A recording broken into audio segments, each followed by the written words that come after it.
Panahon na ng pagbabago, dahil sa ito ay kinakailangan tayo na magtulong-tulong na maunlarin ang mahal natin ngayon.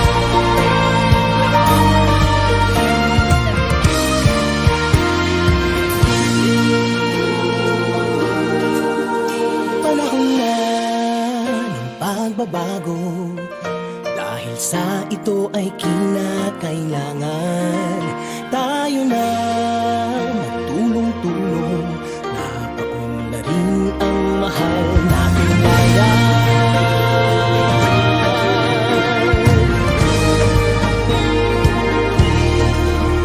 Panahon na magbabago at iayos ang mga dapat ayusin.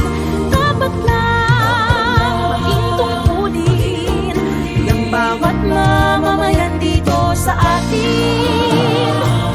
Ng pagbabago patungo sa pag-asenso, magsikap ng mabuti at nang guminhawa tayo. Malaki natin sa mundo at ipamalas ang bagong Pilipino at bagong